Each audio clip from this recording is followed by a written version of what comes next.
The Youngevity UK and Europe Show with Dr. Wallach.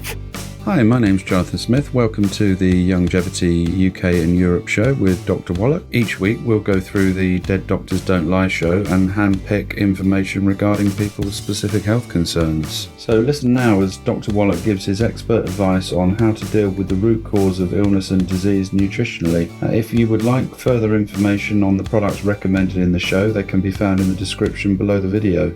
Enjoy the show. The Youngevity UK and Europe Show.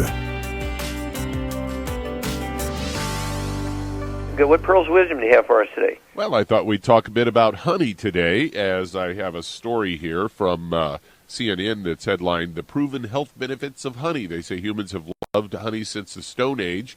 Say there's pictures of honey harvesting on, cave walls that date back to 8,000 BC. They say bees has been found in pottery dating as far back as 7,000 BC, and they think likely that were water. And they say proponents of honey tout its miraculous healing properties, claiming that it can prevent cancer, heart disease, reduce ulcers, digestive problems, regulate blood sugar, soothe coughs and sore throats, and increase athletic performance.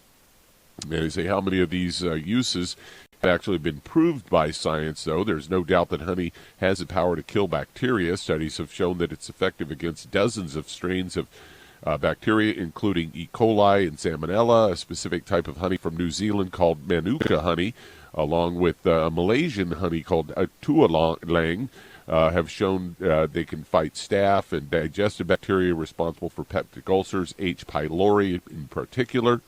And they say what makes honey antibiotic? They say bees deposit hydrogen peroxide into the honey as they synthesize flower pollen, and they say honey is also naturally acidic.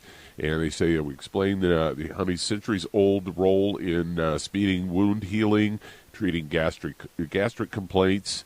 And they say modern science has shown honey's effectiveness in treating ulcers, bed sores, burns, skin sores, and inflammation. Honey has been known to heal wounds that don't respond to antibiotics. And science has also found that the darker, more concentrated honey may be more potent than and the types of plants that are harvested by the bees affects the antibacterial qualities.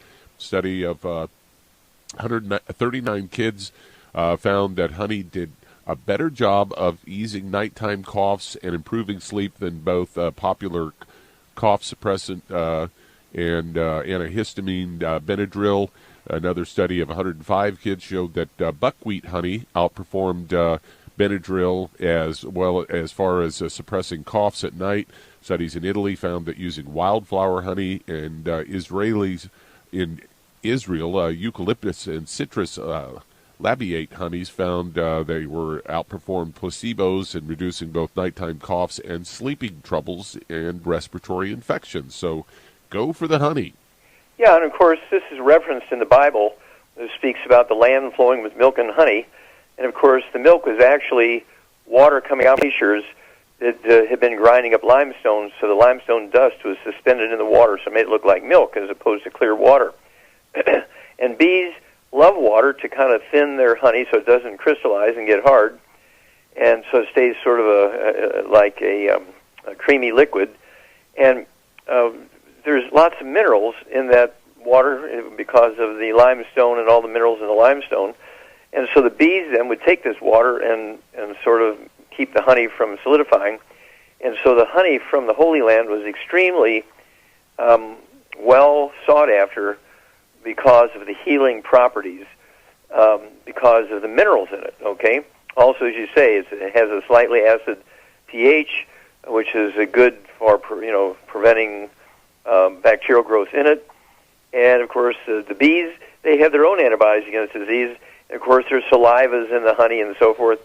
And so there's many, many reasons why the honey is very useful, but it's biblical, the land flowing with milk and honey. So, put some honey. We have several brands of tea in Youngevity. We have coffee, of course. A stick of butter a day keeps the doctor away. Put a little bit of butter, the Youngevity butter, along with the honey in your coffee and your tea. The Youngevity UK and Europe Show with Dr. Wallach. Thanks for listening to this week's show. If you're listening on YouTube, subscribe to the channel, and for more info on the products mentioned in this week's show, check out the links in the description.